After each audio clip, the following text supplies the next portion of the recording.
What's up, family? Welcome to those of you that are watching this video on demand. And welcome to those of you who will be joining us live. We'll be getting started in just a moment.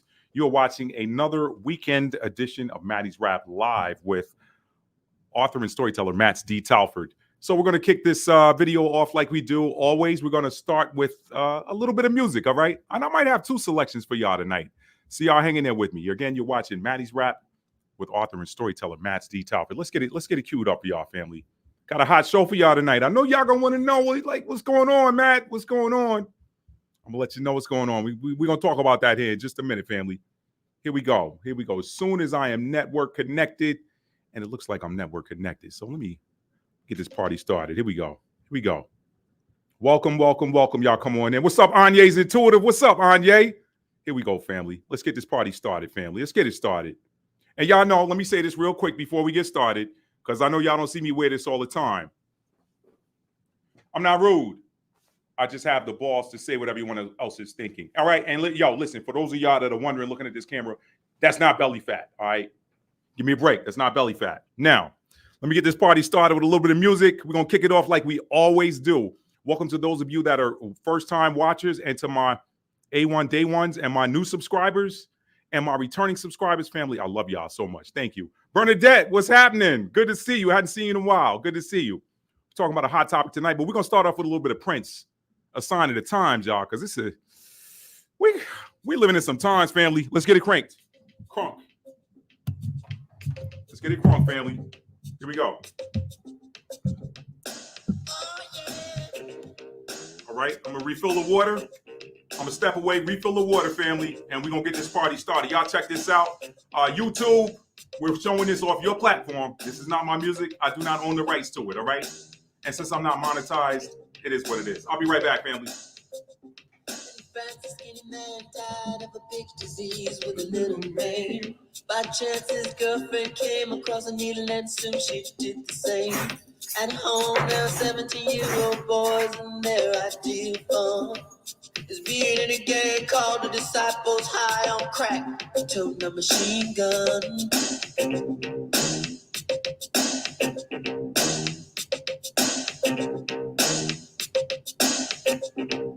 Times.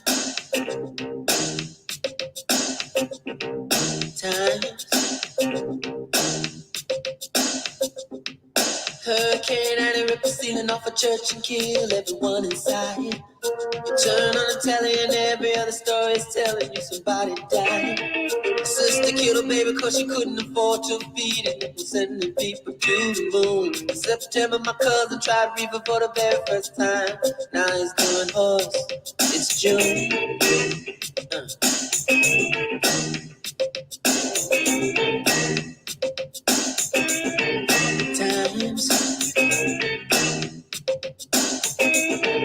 Times.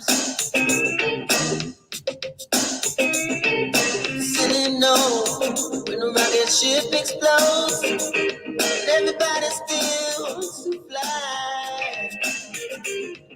Some say man ain't happy unless man truly dies. Oh,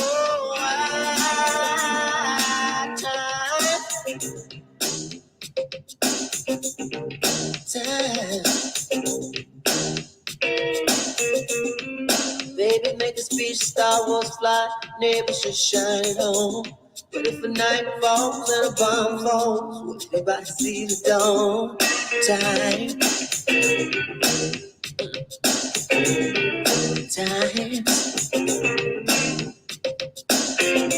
So sitting down with a rocket rolls, and everybody still wants to fly. Some say man ain't happy truly until the man truly dies. Oh, why?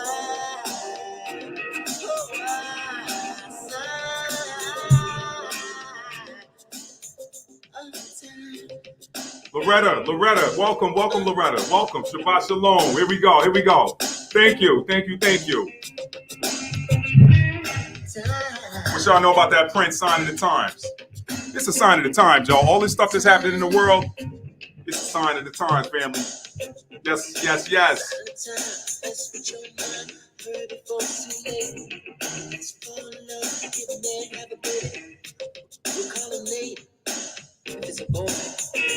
Switch it up. Switch it up.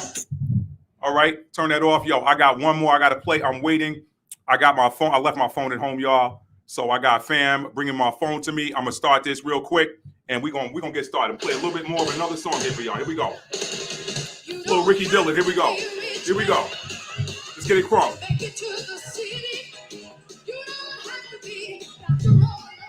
I bet I messed some of y'all up throwing some gospel on after Prince, right? Free your mind, family. Be holy, holy.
All right, fam, we're going to take this down. We're going to get ready to get started here. We're going to get ready to get started. Here we go.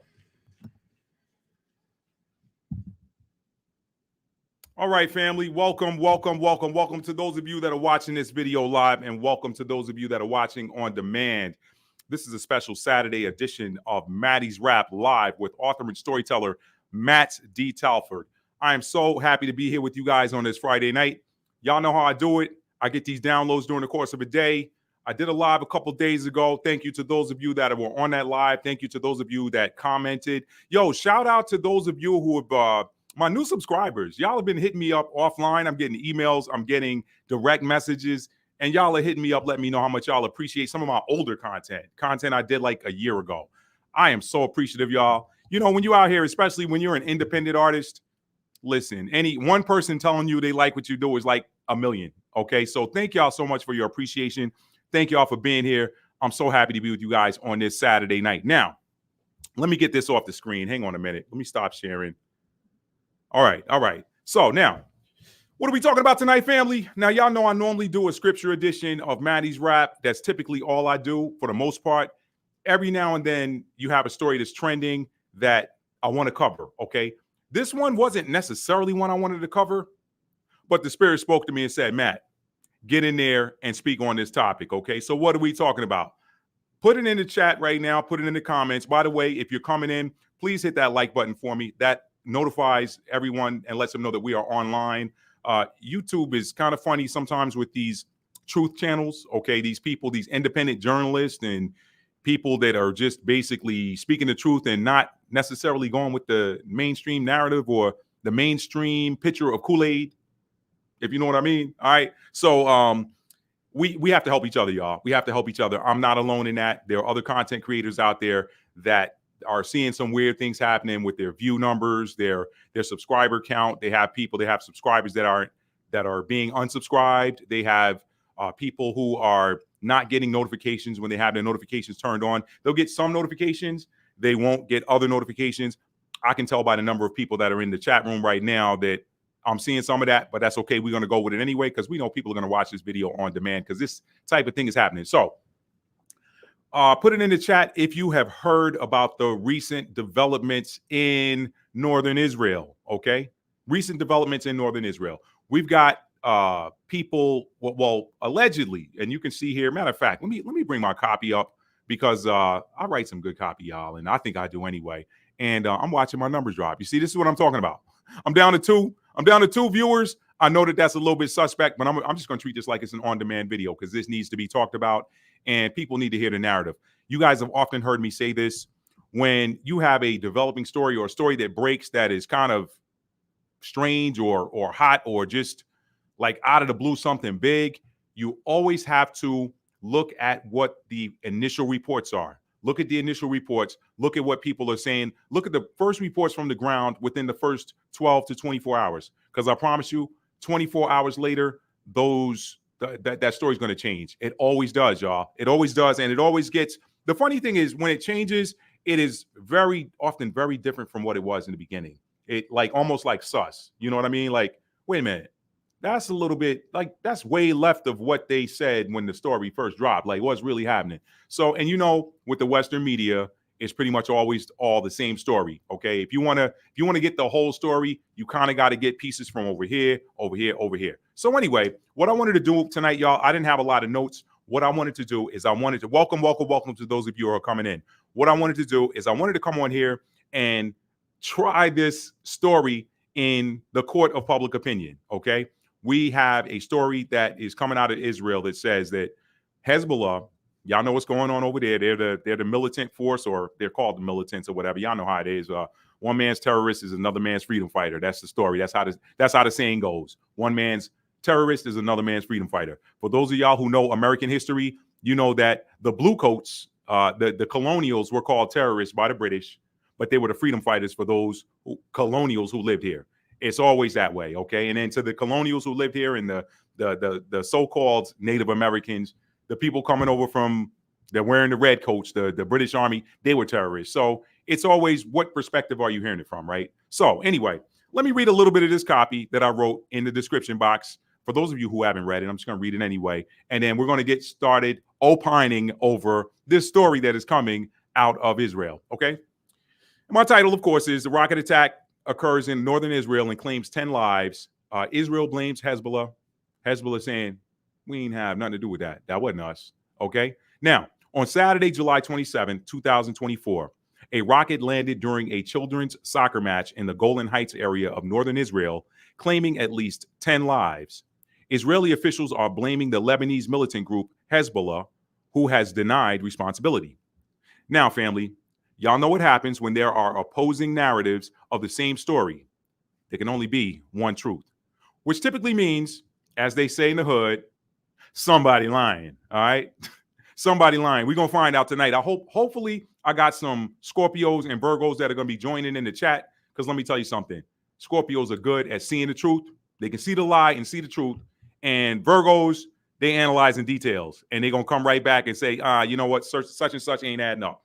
This is why I put in the description box, send me my Virgos, send me my Scorpios. Y'all going to help me figure this thing out. All right? Now, so again, I'm calling on all my Scorpios, who are the best investigators in the zodiac, and all my Virgos, who are the best analysts in the zodiac, to help us figure this out. Help us try this thing in the court of public opinion. While we cannot say for certain who is responsible, maybe we can at least come together and discuss who is most likely to be telling the truth here. Regardless of who's lying and who's telling the truth, it's looking like these Vedic astrologers are hitting the nail on the head again, as they are seeing war and catastrophe in August, okay? I've heard this now for about a week. I've heard several Vedic astrologers and, Vedic versus Eastern versus Western astrology. You don't hear the Western people tend to deal with the personal horoscopes and that sort of thing. The Vedic tends to deal more with world events. So I watch the Vedic astrologers when I want to find out what's going on in the world, what are the planets doing, and what is likely to be a result of the energies that are hitting the planet. If you're new to my channel, I will tell you that I always say this. The cosmos, the planetary transits, and these astrologers that watch them, the astrologers are simply, they're just like meteorologists. Meteorologists watch the weather on Earth. Astrologers watch the weather of the cosmos.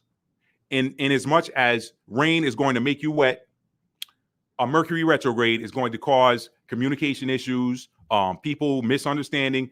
All of these things are planetary energies and they affect us. But we're not taught that in school. Why? Because in some cases, some people don't believe in it or they don't want you looking at that sort of thing or whatever. But I found it to be very accurate and very real. So there are, could today's event be the catalyst for any potential expansion or escalation of tension in the Middle East? We're going to find out in about a month or less. But let's talk about it tonight. All right, that's what we're talking about tonight. So now, in the description box, you guys that are coming in, I put links to 2 of my favorite Vedic astrologers. They're not paying me to do this, okay? I'm letting you guys, this is not paid or anything like that. These are 2 people that I've been watching for several months who have hit the nail on the head with every major development that has happened in the world that they called. If they called it, it happened a couple days later. It blew my mind when the helicopter crash happened in Iran, which basically unalived the Iranian president. These astrologers looked at his chart. They looked at where the planets were at the time, and they said, there's going to be a change in leadership in Iran. They couldn't tell you how it was going to happen. They just said that there was going to be a change in leadership. And they also can sometimes look at certain transits and say, hey, this particular planetary energy has to deal with travel and that sort of thing. So be careful, blah, blah, blah. They'll do things like that. In any case, they nailed it on that one. I have not seen them miss yet. So if they're saying there's going to be some violence popping off and some unrest and a whole lot of chaos happening in the month of August, looking at what's happening already, I can tell you that they're probably, again, going to be accurate. So now let me get out of here and let me read some comments to start it off. Okay. Let's see. Loretta, well, welcome. Bernadette said yes. She said they'll sanitize it. That's right. Loretta said, I heard the CIA trained all those guys, including September 11th, which I believe was all a setup. A lot of people are saying that. Bernadette, okay, good. We got a Scorpio in the house. Oh, wait a minute, Loretta. Now you're Pisces. No, listen. I didn't mean to. Look. I'm not dismissing you guys because let me say it. I've said this before. I've done videos on this. The water signs are the knowers. They know, they're the seers and the knowers of the zodiac. If you got Cancer in Sun, Moon, Rising, or Mars, you can feel energy. You're an empath. If you have Scorpio, you're a seer. Scorpios can see in the dark. They can see when somebody's lying, when they're telling the truth. Don't try to lie to a Scorpio, okay? They can see it. Don't try to lie to a Cancer because they can feel it. They feel your emotions, okay? So they may not necessarily be tuned into what you're saying. They're tuned into how you're feeling. So you cannot lie to a Cancer about how you feel because they feel what you feel, okay? You can't lie to a Scorpio about anything because they read you like a book. And the Pisces is the rule of the 12th house, which is the house of the subconscious. So ask any Pisces, especially the moon, and they will tell you that they don't know how they know what they know. They just know it. And they are typically right. I have a brother who's a Pisces. So Loretta, I'm glad you're here. You could probably give us a perspective. I don't know why I even left y'all out. I should have kept y'all in the house there, okay? Cancer, I didn't really touch on Cancer because we ain't got nobody from either faction in the room for y'all to be able to feel their energy, okay? So, yeah, somebody nervous over there. I feel it.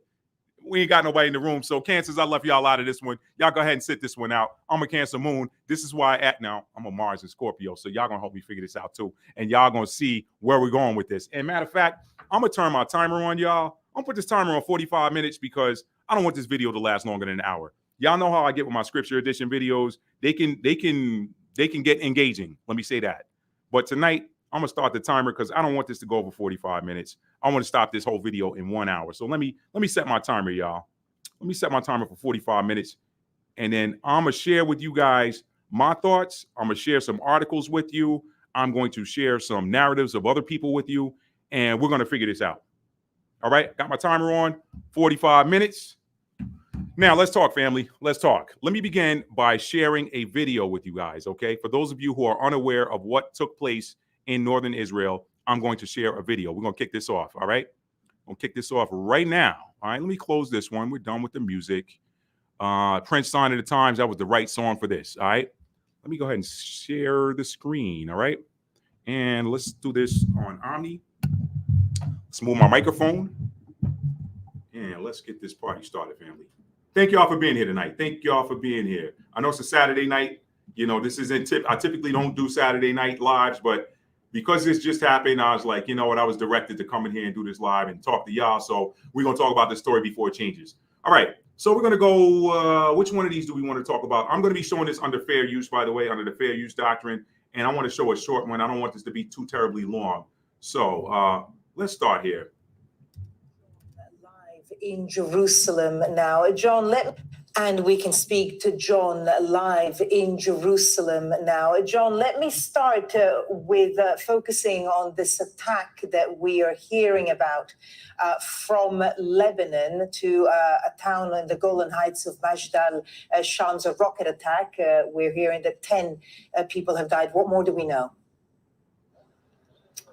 Yeah, it sounds very nasty indeed. Israeli medical services reporting that there are a number of casualties between the ages of 10 and 20 years old. They're reporting that 9 people have died, perhaps as many as 11 casualties. Details just coming through at the moment. Some sort of projectile, a large projectile, hit a football pitch and a playground area in a community called Majdal Shams. It's a community of about 11,000 people in the north of the Golan Heights. The Golan Heights is disputed territory that's been held by the Israelis, effectively annexed by them in the early 1980s. So who's responsible? Well, the IDF, the Israel Defense Forces, they have come forward. They say they have done an assessment. They have intelligence. They say the evidence is clear that Hezbollah is responsible for this. This is the Iran-backed organization backed in southern Lebanon. Hezbollah's media representative, very quick to come out this evening, he said that Hezbollah had absolutely nothing to do with this incident. But what we do know, multiple rockets were fired from Lebanon into Israel. We know that the sirens went off, and we know that Israel's air defense system, its Iron Dome shield, it did not intercept these projectiles, the projectile or projectiles. I can tell you that the Israeli Prime Minister, Benjamin Netanyahu, he has been informed. He will have an emergency meeting, we understand, this evening, and I think that we can expect a significant response against Hezbollah from the Israelis in the coming days. All right, family, let's get another one. This one is 2 minutes. I want to hear what this is also Sky News. Let's hear what this it's Israeli IDF spokesperson says about this attack. Evening, the Hezbollah terrorist organization in Lebanon fired a rocket at children playing soccer in a soccer field in Majdal Shams in northern Israel. Hezbollah then lied to the whole world and claimed they did not carry out this attack. This is a lie. We can confirm that Hezbollah murdered 10 children in this brutal attack and injured more than 20 were injured in this brutal attack. All were aged between 10 to 20 years old. Our thoughts are with the families of the victims, and our thoughts are also with the wounded that we embrace and hope for they to come well soon. This is the Druze community in Israel. These are Israeli citizens. We hug the Druze community. She's part of Israel. We will defend the citizens of Israel and also the Druze community. This is an attack that comes after attack in the north for more than 9 months. Hezbollah is attacking our citizens in the north, firing thousands of rockets and missiles and UAVs at northern Israel, targeting families, homes, and communities. The IDF is currently holding a situational assessment, and we will prepare for a response against Hezbollah. We will finish our assessments and we will act. This attack shows the true face of Hezbollah, a terrorist organization that targets and murders children playing soccer on a Saturday evening. We will act to restore full security on our northern border for all the citizens of the state of Israel. Thank you.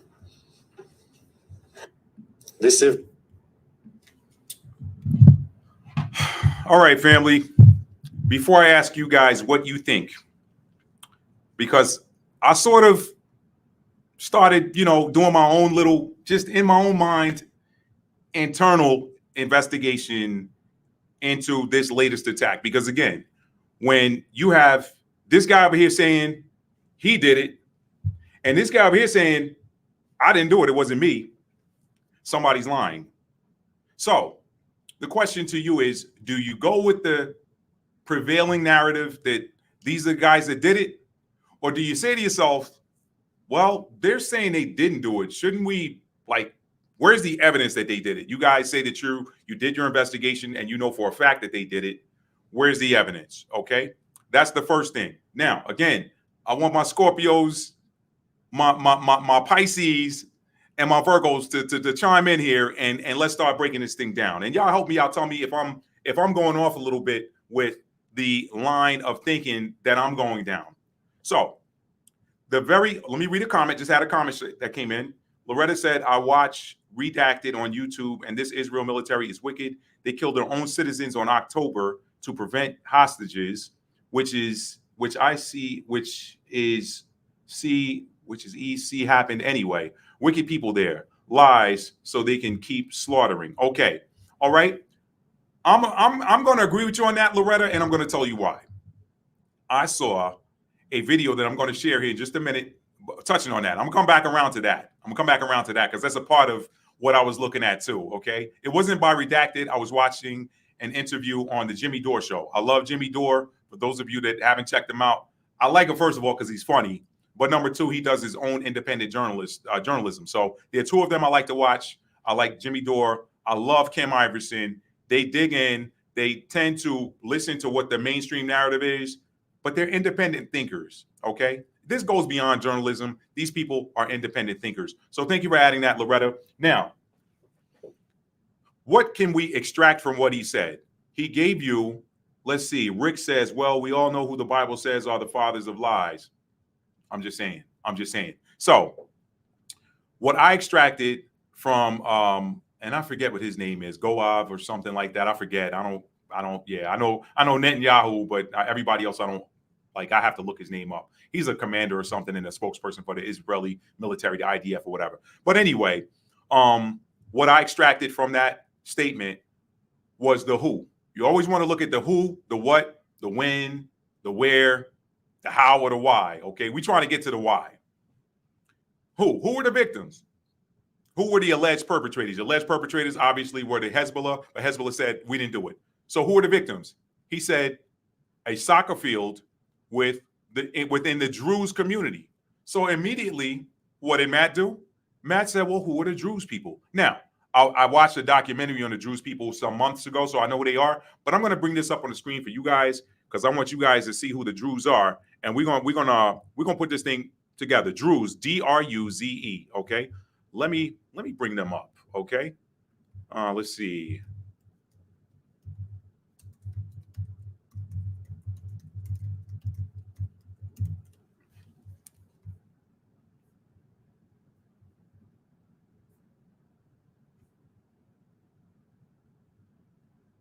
Okay. So let me bring up this MSN article, and I'm going to share this to the screen, and we can take a look at who the Druze people are. Okay. All right. Hopefully you guys can see this. All right.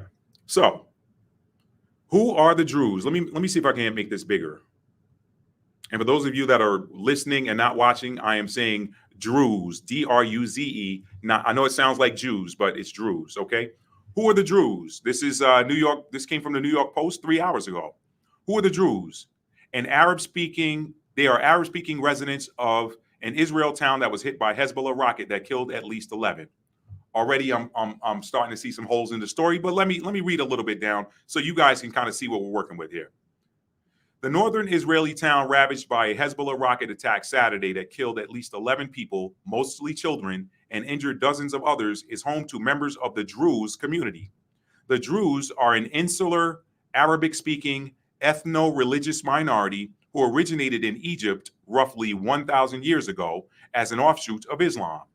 Its members keep secret the tenets of their faith, which bars converts and frowns upon marrying outside of the religion. Sounds like they're Orthodox Jewish friends there. Anyway, let's keep going. The Druze faith was influenced by the Quran and Christianity and Judaism, but also Greek philosophy and Eastern mysticism, according to the American Druze Foundation. All right. And let's see, I'll read that little caption there. It says, unlike most Arab communities in the Middle East, the Druze are known for their support of the Jewish state and are required to enroll in Israeli Defense Forces when they turn 18. Okay. And that photo came from Getty Images. Okay, I'm not gonna read any more of that. Oh, well, there's only one more paragraph. I'll read it.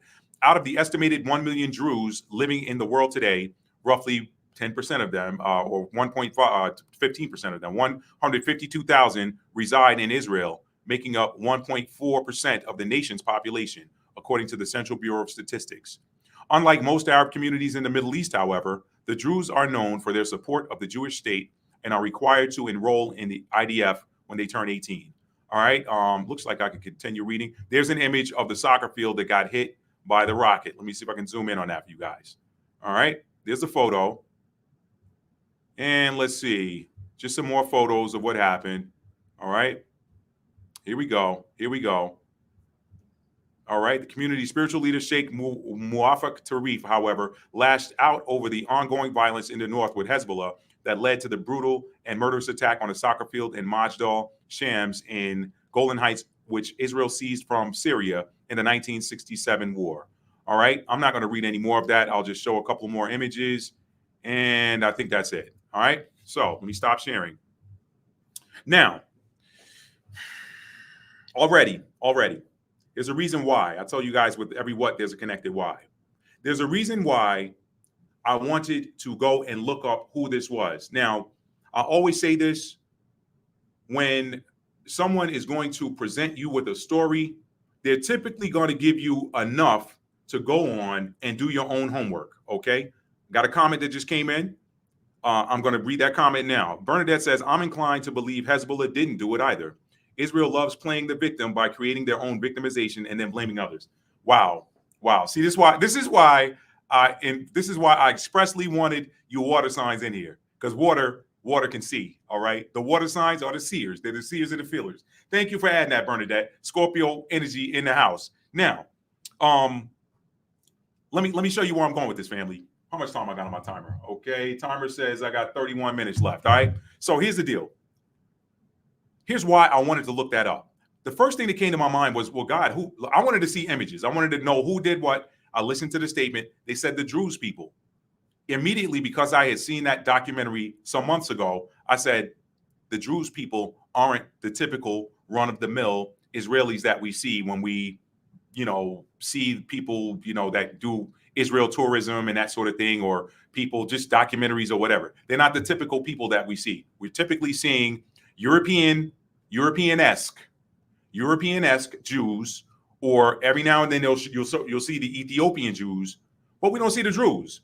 So I was like, let me look this up. Now, the first thing that came to my mind, and I'm just going to say it, I'm going to stop beating around the bush, family. I said, how convenient. Let's see. Hezbollah said they didn't do it. Israel says they did. Let's look at some other factoids before I tell you why I said how convenient.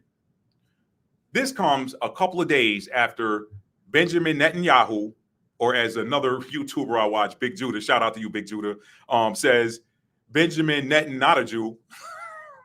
Y'all know he was born in Philly, right? Okay, let me just leave that right there. Anyway, let me stop. Let me say he ain't from Israel. He was born in Philly, family's Polish background, whatever. All right, that's probably why he calls him Benjamin, not a Jew. But Benjamin Netanyahu, not a Jew. That's one of the funniest things I've ever heard. Anyway, this dude rolls up in your country. If you're watching this from the United States and you're an American citizen, how about homeboy rolled up in your country and called y'all a bunch of useful idiots? All right, called y'all a bunch. Let me see if I can't find that clip and roll it real quick for y'all. All right, because that I think is important. Let me see if I can't find that clip. Let's see, Benjamin. For those of y'all that didn't see it, Yahoo, useful idiots.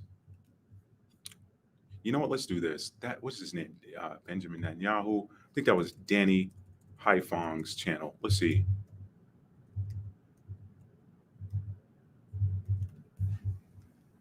Where is it? I just saw this yesterday. Danny Haifong. Come on, where's your channel, Danny? 1 second, family. I'm gonna find this. Danny Haifong. Let's see. Is that it? Come on. Bring it to me.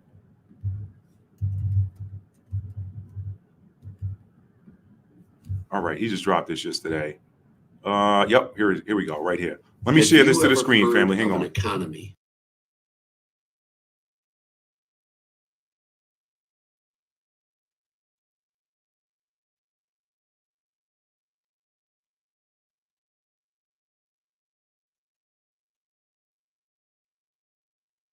All right, here we go, family. We're going to put this together. I muted it because I didn't want you guys to hear the ad or whatever. We're going to go in on this. Here we go.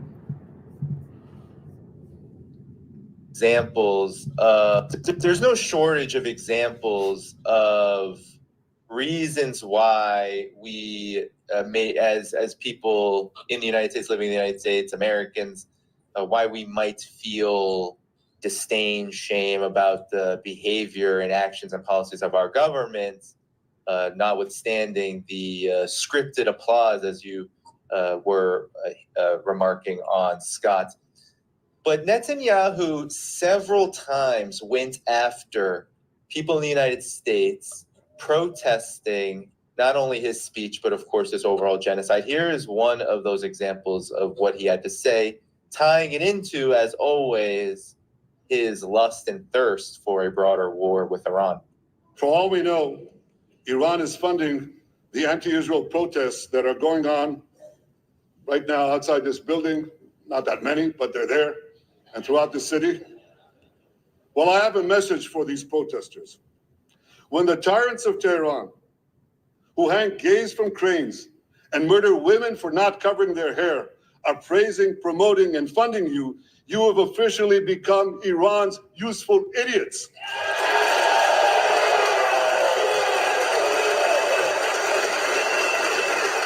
Mr. Cool Dia. Thank you, Lord, for that ad. All right, y'all. Let me ask you a question. First of all, who was standing up clapping? Who was standing up clapping and cheering, talking about, yeah? He was talking to you. In America, we have this thing called the First Amendment of the United States Constitution, Mr. Netanyahu, called freedom of speech, okay? And freedom to protest, all right? Freedom to gather. So now, last time I checked, the ICJ had you under a international arrest warrant. So the U.S. is probably the only country in the West you can come to and speak, because last I heard a day or two ago, Great Britain was like, nah, we done with Netanyahu. If he come over here, if he landed here, we're going to arrest him immediately. So he kind of running out of places to go, all right? But the point I'm making is, she said they put maggots and mealworms in his hotel room when he was in D.C. I heard about that. That's crazy, Loretta. I heard about that. So anyway, getting back to my point, what do we know? We know that just a couple days ago, this man was in the United States addressing Congress, addressing our Congress, addressing our government elected officials. And basically, you know what he's doing? He's lobbying for support for the ongoing war in Israel, okay? The ongoing war with the Hamas and Hezbollah and what Israel wants to do. We know that Israel does not manufacture their own weapons. So any weapons they get from the United States or American defense contractors, okay? The other thing is Israel, they're running out of tanks because these fighters over there are blowing up their tanks like it's a turkey shoot, okay? In fact, I'm ex-military. Once upon a time, way back when I was in the military, the tank was like one of the most feared weapons on the battlefield. If you're in a tank, number one, you're feeling safe unless you go on a tank-to-tank battle or the enemy has tank-killing helicopters or whatever. But for the most part, if you were in an armored division, you were good to go. The game has changed now with these drones. The game has changed with these drones and these hypersonic missiles and all of this stuff, and these flying ordnance that can evade radar and evade anti-aircraft defense systems and hit their targets. So they are basically popping those Merkava tanks like their old World War II tanks. They don't like they're literally chopping them up. So he's trying to get more support for his ongoing war because he's got some initiatives, right? I've been listening to the talking heads for the last since the war started last October, saying he's got to complete it because he's got big money people up his telling him that if you don't get this thing done, you're out of here. And he knows if the minute he's no longer president, he's kind of he's on that watch list. They're gonna lock him up. All right. So he's trying to do what he's trying to do. He's trying to come over here and get weapons. Now, did this happen on the heels of him coming here? Yes, but did it happen as a result? I don't think so. But the timing of it is peculiar. A day or two after he leaves the United States, here is this attack in northern Israel on the Druze community, which I'm going to come back to. Loretta, I'm going to come to your comment in just a second. So he comes, what was I going to say? I lost my train of thought there. Okay, so on the heels of him coming here and basically lobbying for more support for his ongoing war, you have this attack on the Druze community in northern Israel, okay? So what is another thing that we know? We know that he has been looking to expand the conflict into Lebanon.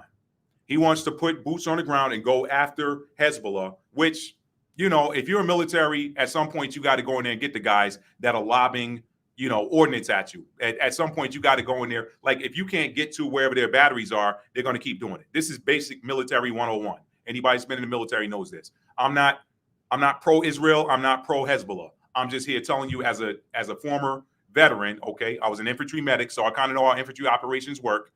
If somebody's lobbing rockets, missiles, or whatever at you, there's a guy on the ground doing that, or there's a guy in a remote command center doing it. So the only way you're going to get them to stop doing it is you've got to get boots on the ground there. Now, he wants to expand that war into Lebanon. The West has been urging him not to. The West has been saying, you're going to make a critical error if you do that. That's not going to turn out well for you. Don't do it. He's like, I want to do it. They're like, don't do it. So Israel's kind of been at this stalemate. Now, Hezbollah's they've been steadily hitting these rockets, and they're like, we're not going to stop. The Houthis are doing it in the south. Hamas is still a problem for them in the south, and they're like, we're not going to stop until you pull your troops out of Gaza. Okay, they're like, you want this to stop? You want us to stop? Take your troops out of Gaza. He's like, no, you want this to stop? You turn in Hamas and you get rid of you return our hostages or whatever, and then we'll call it even Steven and be gone. So it's a little bit of a stalemate. Neither side wants to do what the other side wants them to do. That's the politics of it. But watch this. They have not gone into northern Israel, or I'm sorry, they have not gone into Lebanon, southern Lebanon, because the West has been a thorn in their side. So what happens? This is why I said how convenient. Now we're getting to that. How convenient that an attack that plucks at the heartstrings of the West. We know listen, kids are always off limits. Kids are off limits. Gangsters know that. The biggest gangsters on the street in any neighborhood in New York be like, look, man, don't mess with the kids. Why? Because everybody has children and everybody's been a child. So they're like, protect the kids. So if there's an attack where children are killed playing soccer, the optics are bad. So one, you got bad optics. Ooh, these bad guys went and killed the kids. Number two, one, they went to kill the children, and two, I just lost my train of thought again. It's cool. It'll come back. Anyway, the optics of that whole thing are bad. So you want to get those guys out of there. You're like, hey, we can't have people. See, now they're killing kids. They're attacking civilians. We told you guys. That's it. One, they attack children, and two, the fact that they attack children says, hey, you know what? Regardless of what you guys have said, now we have to have an armed response. Okay, so now you have your convenient excuse to go and engage in a ground war with Lebanon. Okay, now as far as the Hezbollah saying we didn't do it, let me tell you how Matt took a step back and looked at that. Okay, Matt said, okay, Israel, you said they did it. Hezbollah said they didn't do it. Let's see. Let's rewind the tape. Hasn't Hezbollah owned up to every other thing that they've done up to this point? So why all of a sudden would they back off on this? Obviously, they're not afraid of your military. They're not afraid of your military or a response from your military. So there's no incentive for them to do anything to escalate like hitting kids. They're hitting your military bases. They're hitting your air defense systems at will almost. Okay. So what is the incentive for them to hit a soccer field with some kids in it? That's the first question I asked. Like, they can already hit you when they want to, and when they put a drone or a missile or a rocket on one of your bases, they say, ha ha, yes, success. They've even published the video of it to different media outlets. Now, of course, the Western media outlet don't show it. But if you look at something Eastern media outlet, like I watch Times of India a lot because there's no talking. They just show you the videos with a little bit of copy on the screen, and they're typically 3 to 4 minute videos. So I like to watch Times of India and Hindustan Times because they'll give you the updates without a bunch of talking heads, and you can kind of just look at it yourself. They're showing you video of them doing this stuff to these Israeli military targets. So why all of a sudden would they switch and hit a civilian target? Now, that's the question number one. Number two, when have you known Muslims And don't, I know some of y'all watching this, you probably gonna try to come at me sideways. I don't want to hear that. Let me just ask the question. When have you seen Muslims in a conflict like this attack other Muslims? Since this thing started in October of 2023, has there been any Islamic state that has attacked another Islamic state in that region? Or have they all been them against Israel? So why all of a sudden would you hit a community of people that share your faith? Are you hitting them to make an example of them? That's where that's why I took pause. I'm like, okay, so 10 kids died, 9 or 10 children died. But those children, and I'm sorry if this sounds harsh, but I'm gonna call it the way I see it. Those children were not white Jewish children. They were ethnic children. So those optics look a little bit strange to me now, because the children, if these had been blonde-haired, blue-eyed children whose backgrounds were in Europe or America, I would be like, damn, they really doing that now? But you're basically telling me that some Arabs killed some other Arab children. I'm not even talking about, like, if you told me that there was a Druze or a Druze unit of the IDF stationed in northern Israel, and Hezbollah decided to attack this Druze unit, even though they're Arabs, they're like, well, you're wearing the wrong uniform. That would have been a lot more plausible for me. But you're telling me that Arabs would attack their own, or children of their own brand, to send a message for what? So again, it is how convenient now. Now, here's the big picture, and then I want to see what y'all got to say, okay? You came to America to lobby for support, because obviously if you're going to comment about the little bit, it wasn't even a big protest. He even said, there's a few of them out there. Okay, there are not many, but there are a few of them out there. If you're going to comment on the few people out there protesting, was that a pretty good Netanyahu, y'all? Let me know. Let me know in the comments. All right. I do pretty good with my impersonations. Let me know if that was a pretty good Netanyahu. Anyway, there were a few protesters out there, but anyway, you're a bunch of useful idiots. Okay. All right. So you commented on the protesters that were out there outside of your coming in to address Congress. Okay. And then you got these idiot Americans that stand up and say, yeah, we're a bunch of useful idiots. Yeah. Support Israel. Give them more money. Y'all, some of these people we elected, put in office, it's mind-blowing. Like, I want to see some IQ reports. I really do. Like, I want to see some high school and college transcripts. I really do. Because I question some of the cognitive skills and intelligence. I really do. Anyway, I'm like, yo, this man just dissed y'all to y'all face and y'all clapping. Where they do that at? Anyway, so he mentions the protest. He knows that Americans, this is not a popular war in America. The average run-of-the-mill American does not support what is going on over there. Maybe perhaps because they're looking at it like, what if that were us? Would we want the rest of the world to come in and help us out? That's not right. What have the people on the other side of the conflict been doing? They've been very particular about hitting military targets with precision strikes. So you're going to tell me that you can evade Iron Dome defense systems and hit and put the bombs within 5 meters or whatever of your target at a military base, and all of a sudden you miss and you hit a soccer field where kids just happen to be playing? Something ain't adding up, y'all. Something ain't adding up. Like I said in the thumbnail for this video, somebody lying. So what's the long and short of it? The long and short of it is, you know that this is not a popular war in America. You know that you need America's support to continue doing what you're doing. And that support is waning. Number 3, you know that this is an election year. So whoever's coming in is probably going to make a huge difference in what's happening. Number 4, both candidates, because they want to be elected, Harris over here, well, Harris isn't the official nominee of the Democratic. They got to do their convention where they're going to name who the nominee is. But Harris is the front runner on the Democratic side. Trump is the nominee on the Republican side. Both of these candidates, or potential candidate for one and candidate for the other, both of these individuals have said, hey, Israel, this war needs to stop. Okay, so you pretty much unilaterally do not have the support of the United States outside of people in Congress that are, big money fundraisers or whatever for the effort, whatever. Not gonna get into that because honestly, I don't know enough about it, and don't care to. But outside of Congress, which is why he's addressing Congress, right? Outside of Congress, you do not have the support you need for this war. So you want to bring in, let's just call it what it is.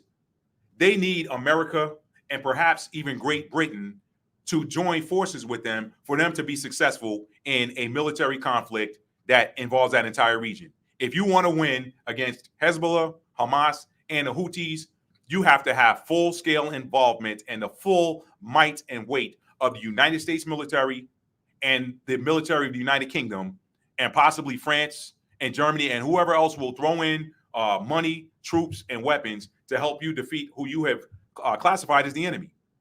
And you're not getting it. You're not getting it. You haven't gotten it to this point. Everybody's saying stop. Now, all of a sudden, here's an attack that killed children that now you have to respond to. And you know that even though they told you not to respond because that's a bad move, you know that if you go in there, what you are betting your money on, you're betting your farm, you're going all in. If this is a poker table, you sliding all your chips to the middle of the table and saying, when we go over here now, they'll see that we're justified in it and they're going to come in and help us. Now, y'all tell me over there in the comments, y'all look that in the chat room, y'all tell me what you think. I think I just solved this whole thing, but I want somebody with water in their chart to tell me what do you feel out of this. Okay. Tell me what you feel. Tell me how you feel. And again, to some of the points I said I was going to come back to them. Let me see. Somebody mentioned Johnson. Let's see. Loretta said Johnson told Congress people if they spoke against him, they would be fined and or arrested. That's why a sign was held up. What? Wow, Loretta. Wow. Yeah, she said it's like he's the president. Let me tell you what Congress is bought and paid for by Israeli lobbyists. Loretta, have you seen that documentary called "The Day Israel Attacked America"? I saw that a few months ago. I was appalled. As a military veteran, I was appalled at the fact that in 1967, prior to the start of the 1967 war, prior to the start of that war, there was an American spy ship that was off the coast of Egypt listening because they wanted to pick up communication to see if the Egyptians were planning something. The Israelis, didn't want to be, obviously, I guess they were planning and talking about what they were going to do to their battle plans, because we know the history books have shown you they snuffed out Egypt before it started by bombing. They took out their hangars, their planes or whatever before they got in the air. And that's how they were able to win that so swiftly and decisively. Well, I guess that fearing that the Americans had picked up on some of that chatter, they actually tried to sink that ship and almost did, were it not for the grace of God and the ingenuity of one of those sailors who, after Israel jammed their ability to get any help out, he went up to on top of some mast or whatever, took some cable and jimmy rigged an antenna, and they were able to get a message out that we're under attack and this is who's doing it. And then next thing you know, they turned around and went away. This ship limped home. You had all these dead sailors, all these critically injured sailors, all of these maimed U.S. sailors going home. The whole thing got brushed under the rug by the Lyndon Johnson administration. And that's why we never learned about it in the classroom history books. So, yeah, she said, I haven't seen that, but I've seen some horrible things the military has been involved in. Yeah, it's on YouTube, actually. You can type in "The Day Israel Attacked America." So this isn't new. You're absolutely right. Congress is bought and paid for by Israeli lobbyists. It's apparent. It's pretty apparent. So, yeah, and I've actually likened this modern relationship between Israel and or between Washington and Jerusalem to ancient Rome and Constantinople. It's kind of the same setup. It's like Washington is Rome and Jerusalem is Constantinople. You had the Roman Empire, the Western Roman Empire, and the Eastern Roman Empire. It's kind of the same setup.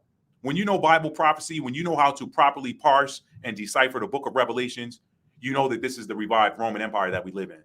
Same government type system, same military ranking around the world, that is to say. So they're I don't think we're as good as the Romans were back then, to be honest, but they were like super dominant until they fell through internal, they basically overextended themselves militarily, and internal infighting caused their demise. And that kind of, the U.S. is following that same, why? Because it's the same type of energy. It's Roman energy, whatever. When you know. Rick said the earth is given into the hands of the wicked for a minute, for a while. And I'm going to be talking on that again, probably on my next live. Rick, I may even go live again tomorrow. It's showing I got about 8 minutes left on this timer. Is that about right? Yeah, got about 8 minutes left. So I'm going to get ready to start wrapping this up, y'all. But I agree with you guys. Anyway. So, what do you guys think? Now, getting back to this whole Druze thing, the Druze.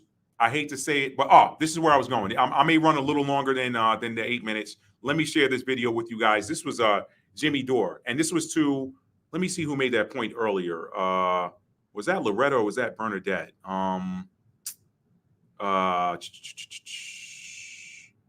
Redacted. Oh, Loretta said it. She said, I watched Redacted. Okay. Loretta, to the point you made earlier, I'm going to show this Jimmy Dore clip.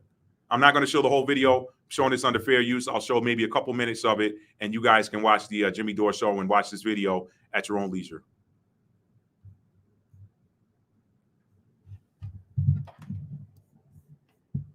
On tour in Las Vegas, Chicago, and Grand Rapids. In Chicago, it's stand-up and a live panel show. Go to jimmydore.com for a link for tickets, and make sure you go to jimmydore.com. So we have Max Blumenthal's with us. You know, he's the award-winning journalist as well as the editor-in-chief and founder of the independent investigative news website, The Gray Zone, which I gave a nice shout-out to on Joe Rogan, the #1 show in the world. And I had to really twist Aaron Mate's arm to thank me for that, which was it really hurt me.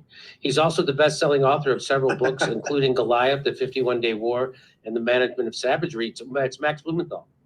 Hey, Max. So Hey, Jimmy, good to see you. So here's why I have you on. So you reported this on October 27th, 2023. You said October 7 testimonies reveal Israel's military shelling Israel citizens with tanks and missiles. So on October 7th, you reported that it was the Israeli military that attacked their own people and their own soldiers, right? Okay.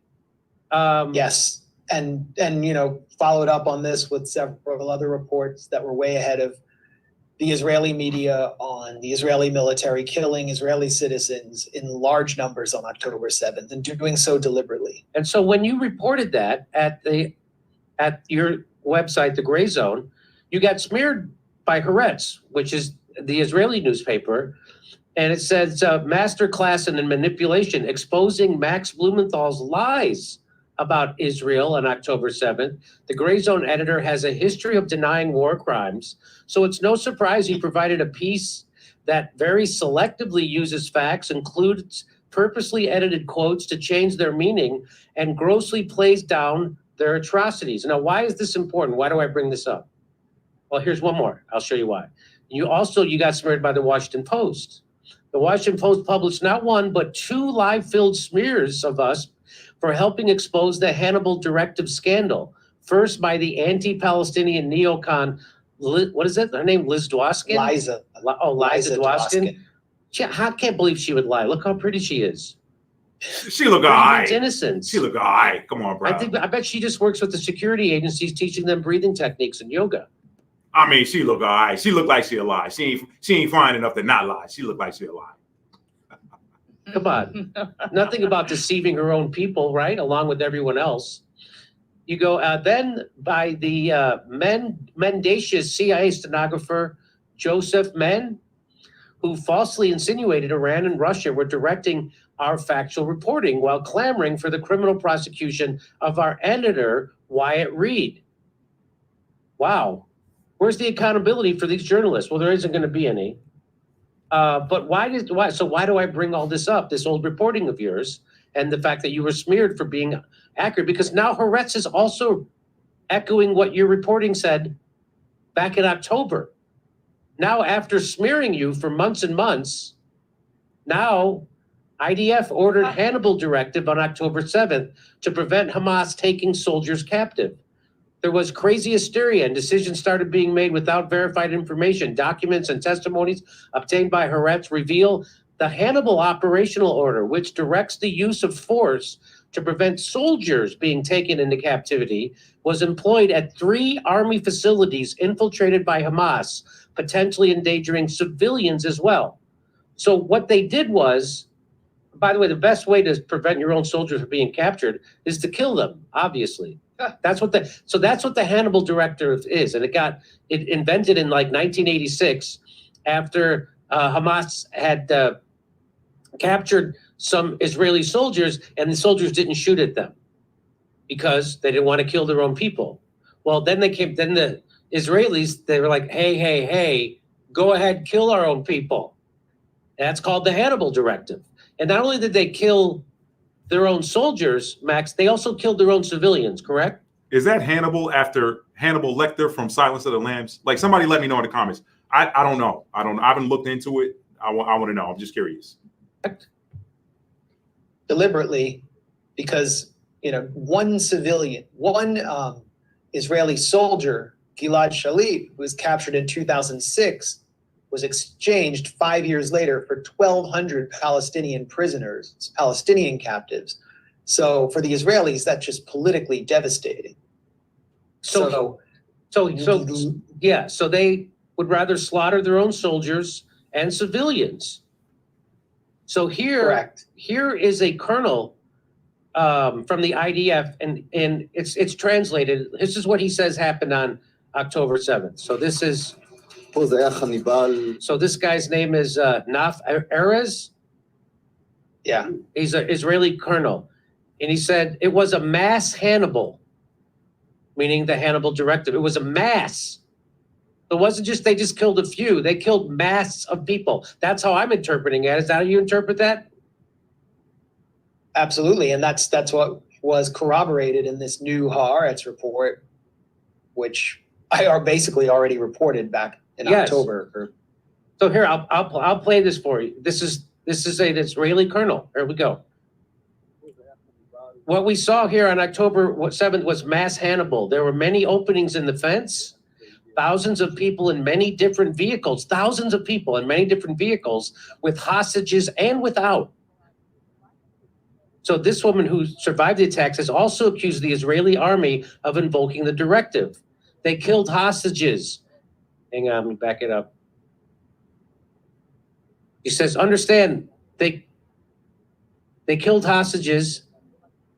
They were killed in the crossfire. Understand, there was very, very heavy crossfire. So our forces, the Israeli army, may have shot them. Undoubtedly, she says. Yes, undoubtedly. That's a survivor. When they tried to eliminate the abductors, Hamas, yes, they eliminated everyone, including the hostages. So the Israeli army just came in and wiped out everybody. Thousands of people in cars. That's why they buried all those cars. Remember we did that story? Where they buried the car, they buried them. Which is because what they're doing is they're covering up the evidence of a mass atrocity that was committed by the Israeli army. Here, I'll play it a little bit more. Because there was okay. Their claims were reiterated by a British author and journalist, Jonathan Cook. The Hannibal Directive, enacted at the kibbutz, was likely to have been applied as policy towards Israeli civilians captured by Hamas and held hostages in their own homes inside Israel. The debate around whether Israel used the Hannibal Directive comes after accounts from witnesses indicated the army's role in the high death toll. So maybe that's why there was such a high death toll, because it wasn't Hamas that killed all those people. It was Israelis using Apache helicopters supplied by the United States. And reports emerged of Israeli military helicopters using artillery against civilians at the Nova Music Festival. These revelations counter the army's claims that Hamas was responsible. See, there's the cars. Hamas didn't have the ability to do that. Wow. That Hamas was responsible for the deaths of approximately 1,200 Israelis. Now we know that it was the Israeli army that was responsible for a large number of those people's deaths. Wow. Is there an estimate on how many people were killed by the Israeli All army right, that fam, day? that's a good place to stop. And own members of their army? Is there? Y'all can check that out. That's on Jimmy Dore's channel. The title of that video is Israel Actually Slaughtered Their Own People. So you can do a search for Jimmy Dore and that title. So now that brings me to the question, and I'll read some comments after that. that brings me to the question. If you've got independent journalists as well as an Israeli-owned media outlet saying that the Israelis were responsible for killing their own citizens under this Hannibal directive, is it too far outside the realm of possibility that perhaps sacrificing 9 or 10 children to build a narrative that would allow you to initiate a ground assault or a full-scale assault against Lebanon in order to get at Hezbollah, that you know would pull in your reluctant allies? Is it beyond the realm of possibility that they would do that if they would do that to their own citizens in southern Israel? Y'all answer that question for yourselves. Y'all answer that question. So like I said in the title, somebody's lying. Now, I'm going to go back a little bit in history and I'll read some comments. We're going to get off of here because I don't want this. I'm not going to go past 9 o'clock. I promise you guys that. It's 8:41 Eastern, okay? When you look at the history of that land, I'm telling you there is something that is magical about that land. And it is almost as if that land, and land is feminine energy. We know that. We also know that the divine feminine energy is rising right now. For those of you who are in the conscious community and those of you who understand energy and how energy works, and those of you who understand the vibrational frequencies of the earth and what is going on right now with the cosmos, you know that we go through these cycles, these cosmic cycles where divine masculine energy runs the planet, then divine feminine energy runs the planet. Then divine masculine energy runs the planet, divine feminine energy runs the planet. It seems that they start off fresh and new. They hit a peak. When they start to get corrupt, the other one takes over. It's just like fall, winter, spring, summer, the cycles. It runs through cycles. So it is time for masculine energy to give way to feminine energy in this planet. It's clear, okay? We know that. Those who study energy, who study spirituality, you know what's happening, okay? That aside, when you look at the history of that land over there, that feminine energy, that land over there, it is almost as if when that land gets sick, it wants the thing that is making it sick off of it. Here's what I mean. If you go back 1,954 years to 70 AD and go beyond, go back to 66 AD when the war with the Romans started, all right? I'm not going to get into the semantics and the true ethnicity of who's over there and who what. Let's just call it a game of chess. Let's just call it numbers on a page, all right? Because people getting their feelings about that. I've touched on that in other videos. I don't want to do that tonight, all right? When you go back and you look at what was happening there, read the book Wars of the Jews by Flavius Josephus. Read that book. That land had gotten so corrupt. There was so much infighting. The people there were literally, the leaders there were literally going crazy. They were killing each other.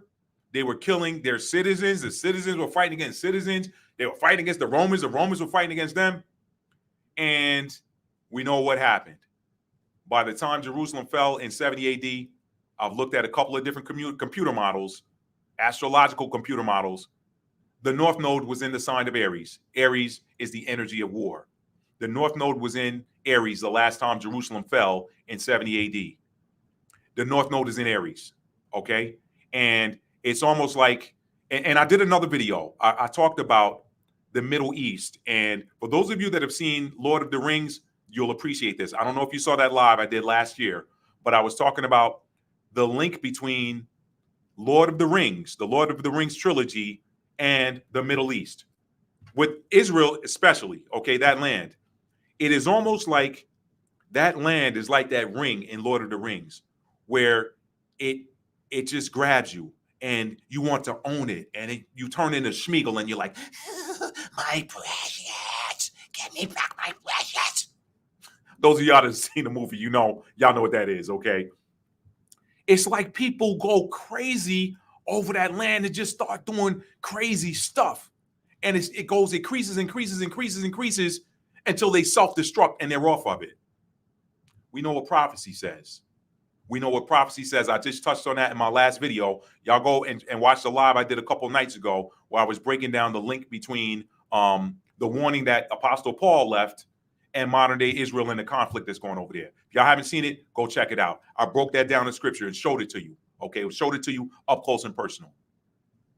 that land is giving off an energy because the people that are on it are making it sick. And so these people are losing their minds. They're losing their minds. The fact that you would possibly, let me not be accusatory, the fact that you would possibly sacrifice 9 children, 9 Arab children on top of that. It's like, oh, okay, this is collateral damage. If this is, it's like playing chess. Those people who play chess, you already know. Sometimes you give up a pawn or you give up even a knight or a bishop if it can get you the queen on the other side, because you know the queen is the most powerful piece on the chessboard. So if you got to sacrifice a player to get that queen off the other from your opponent, you know, once that queen is gone, they got to be really good to beat you. If you're a good chess player, that queen is the most protected player on that board. We think it's the king, right? Because the game is over when the king is in checkmate. We know that. But that king can only be the king because of that queen. There's something to that spiritually as well.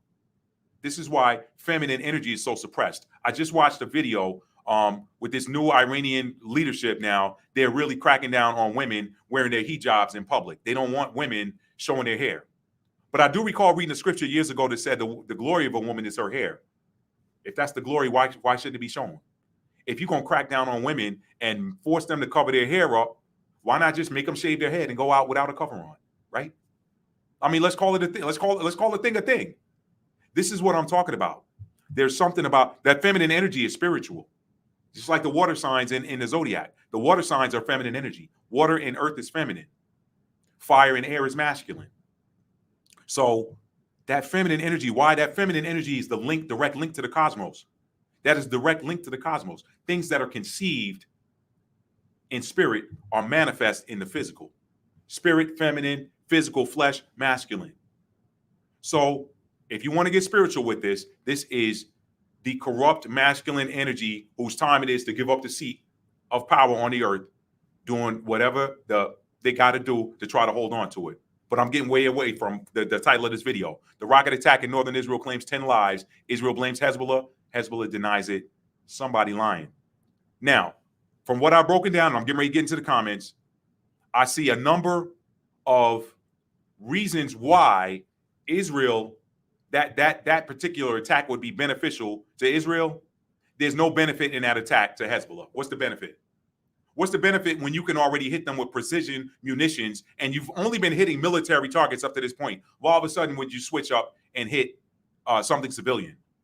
Why would you accidentally miss and hit something civilian when you've been hitting military targets with precision up to this point? Could it also be that this could be a setup? I've been hearing this rumbling too out there in the scuttlebutt on the internet and the different, platforms, TikTok and all this other stuff. I've been hearing it out there that this could perhaps, and this is not what I'm hearing, but I've been hearing it. They want the Dome of the Rock and the Al-Aqsa Mosque on the Temple Mount gone, so a third temple can be built. Could this be the prelude to an accidental explosion of the Dome of the Rock or the Al-Aqsa Mosque? Because once they're gone, now, hey, whoa, yeah, Hezbollah did it. They missed with one of the rockets. They blew up the Iron Dome. I'm sorry, they blew up the Dome of the Rock. They blew up the Al-Aqsa Mosque because they sent such a big barrage of rockets. Our Iron Dome got as many of them as we could, but we couldn't get them all. They hit these, they're gone off the Temple Mount, blame them. Could be a convenient little, jab. When you're boxing, the jab comes before the power punch. That happened up there. That could be the jab for that. But it's definitely something that they have to respond to now if you're blaming them. And guess what? Your allies have told you, please do not go into Lebanon. Please don't. It's not going to be good for us. They're like, militarily, we can't even sustain that. Don't pull us into that. Israel like, nah, damn that. Y'all coming with us. Y'all coming with us. I'm coming to your house. I'm coming to Washington, D.C., and I'm going to talk to your whole country. I'm your president. That's basically what he did. All right. Let me read some comments, family. All right. She said, Loretta said, a lot of these wars to hide them money laundering money. Good God. Whew. One of the news networks exposed that the women were never raped. I saw her interview. Wow. Egypt warned Israel 2 weeks before the attack. Wow. He's guilty. No, it's not. Bernadette said, I watched that one. Bernadette, exactly. Okay. America's up to something because my friend's daughter in the Marines and she's getting deployed next month. My cousin has been deployed for a few months. I saw in the spirit they won't be back. Lord have mercy. Loretta. And let me say this too. I got about 10 minutes left here. It's 8:50. Let me say this too. We have not seen a draft in this country since Vietnam. We know that they're going to be drafting beginning next year between the ages of, I believe it's 17 and 26. Why are you drafting now? Unless you're looking to go full scale war. This stuff is in the works. But again, I read Second Esdras, the 6th chapter for you guys. I've done it a number of times. I don't think I need to do it tonight. None of this stuff is going to matter because the Most High said he's going to visit the earth and make inquisition of them that have hurt with their injustice, with their unrighteousness, who've been hurting people with their unrighteousness. So I think that we're living in a time where we're going to see something of epic cosmic proportion. Okay, we got Saturn moving retrograde now into Pisces. We know that Pisces, y'all hear me say this all the time. Pisces is the rule of the 12th house. The 12th house is the bridge between the spirit realm and the physical realm. The 12th house is the bridge between heaven and earth. It's ruled by Pisces. Saturn, the planet of karma, okay, and the lord of time, is now moving retrograde in Pisces. So Saturn about to spin the block. And when Saturn spins the block, Mama Saturn is going to be dropping off gifts to those of you that have been out there doing the right thing, not looking for anything in return, doing the right thing because it's the right thing to do. And you're not, some of you wondering, man, am I ever going to get out of this heaviness? Am I ever going to get out from under this heavy energy? Am I ever going to see any type of blessings in my life? I've been going so hard for so long. A lot of y'all have, and you've been doing the right thing. Guess what Saturn about to do? Saturn about to surprise you with the surprise of a lifetime. You about to get a major blessing. Because what? Why? How do we know? You get back what you put out in abundance, always. If you've been planting good seed, this could be the trigger of the harvest. I've been saying this for a minute, y'all. I'm feeling the flip. Those of y'all that are tapped in, put it in the comments if y'all feeling it too. I'm feeling the flip happening right now. The flip ain't coming, it's happening. I'm feeling it happening, y'all. I'm feeling a shift in the energy on this planet. And it's feeling good. It's not feeling bad. It's not feeling bad. For some, it's feeling bad. But this is that 3D, 5D timeline split that we've been talking about. You're seeing this split now, this separation of the wheat and the tares. You're seeing this separation of the high vibrational souls on this planet and the low vibrational souls on this planet. It's happening right now. I told Boss Lady when I came back home today, I said, you know what? This is the weirdest thing. I feel like I did when I was 12, literally. And that was a long time ago. I literally all day today felt like my 12-year-old self. That's energy. I'm not making it up. There's no reason for me to. I mean, I went out and played a tennis match this morning. I should be sore. I should be hurting. I feel like my 12-year-old self. That's not coincidental. Okay? So I think spiritually speaking, what we're seeing is, I said this before, I've said this in a number of lives, y'all. The bloodiest battles of any war, you can go look this stuff up throughout history. The bloodiest battles of any war and every war that's ever been fought on this planet have always been the last ones. The bloodiest campaign, the bloodiest siege has always been the last one. It's some heaviness on this planet right now. You look, and for those of y'all that think this candidate or that candidate is going to save America, nah. Go read Daniel chapter 2. I told y'all what's written is going to happen. The problem is a lot of these pastors out here, a lot of these church establishments, they want to cherry pick the part of the Bible that they want to cherry pick the prophecy.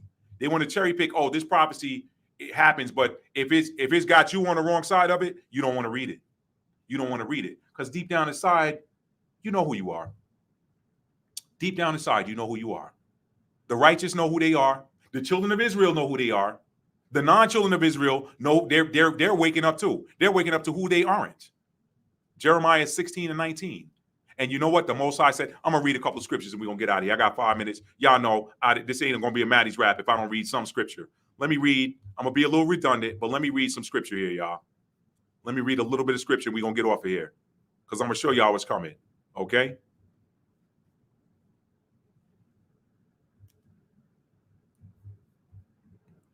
We'll read 2 passages of scripture and then we're going to get off of here. I'm going to read some final comments and we're going to get off of here.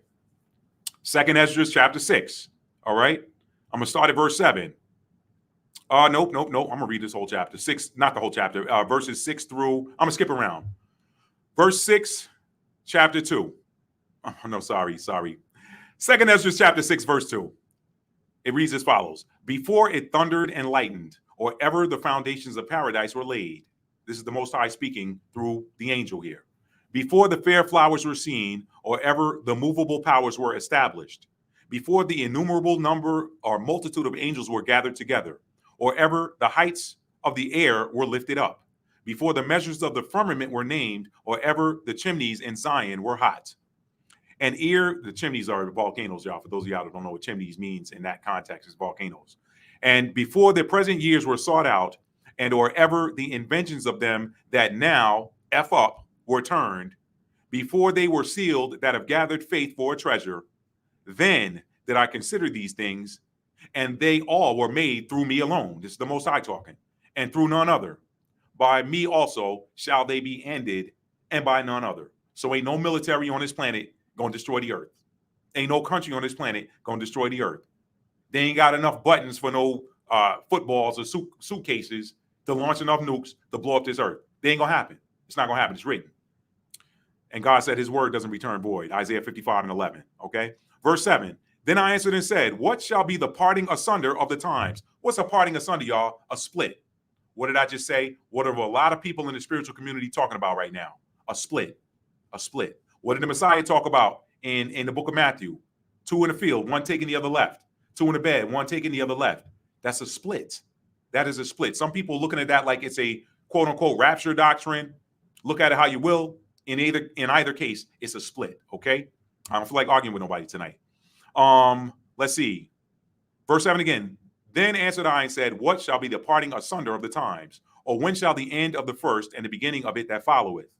And he said unto me, from Abraham unto Isaac, when Jacob and Esau were born of him, or her, Rebecca. Let's give credit where credit's due. Okay. They made these two masculine. And he said unto me, from Abraham unto Isaac, from Abraham and Sarah unto Isaac and Rebekah, when Jacob and Esau were born of them, or born of her, Jacob's hand held first the heel of Esau. For Esau is the end of the world, and Jacob is the beginning of it that followeth. Okay? The hand of man is betwixt the heel and the hand. Other question, Ezra's, don't ask me. Don't ask me nothing else. And he said, you know, he had to come ask one more question because it wasn't enough for him. All right. So verse 12, I'm gonna skip down. He says, I beseech thee, I'm begging you, show thy servant the end of thy tokens, whereof thou showed me part of them last night. So he answered and said unto me, stand up upon thy feet and hear a mighty sounding voice. And it shall be as it were a great motion, but the place where thou standest shall not be moved. And therefore, when it speaketh, be not afraid, for the word is of the end, the time we in right now. And the foundation of the earth is understood.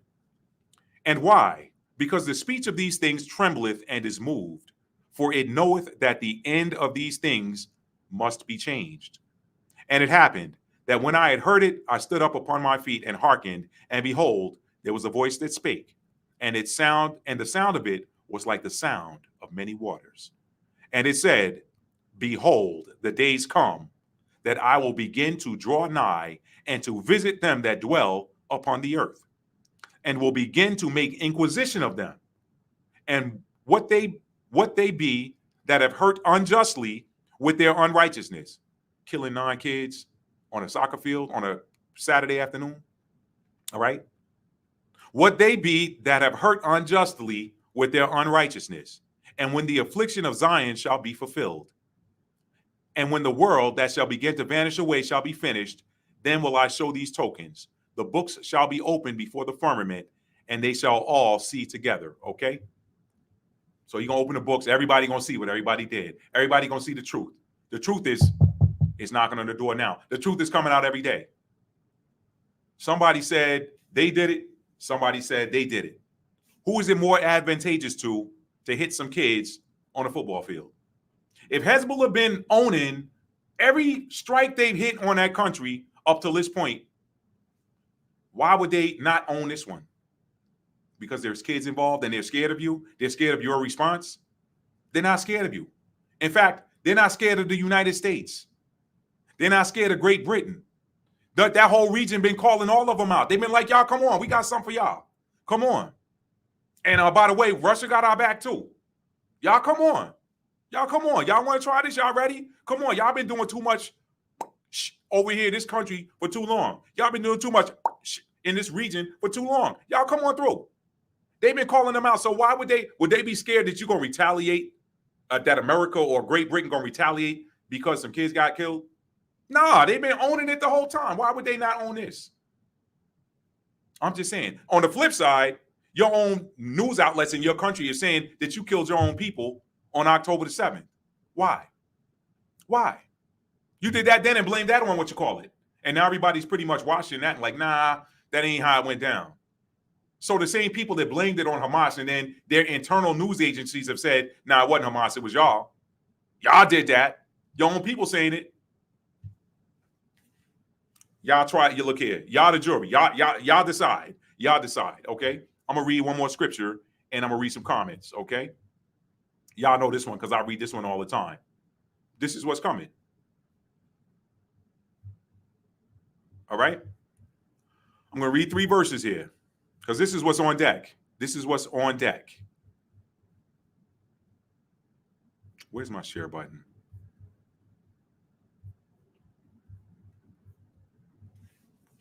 Jeremiah 16:19. O Lord, my strength and my fortress and my refuge. In the day of affliction, the Gentiles shall come into thee from the ends of the earth. Where's that affliction coming from? It's probably coming from that second Esdras chapter 6, verse 18 and 19, where he said, I will begin to draw nigh and visit them that dwell upon the earth and will begin to make inquisition of them. Okay. That's probably where that the Gentiles shall come in the day of affliction, the Gentiles shall come into thee from the ends of the earth. Those two go together. This is why they took certain passages of scripture out of the 66 books or did not allow them to be included.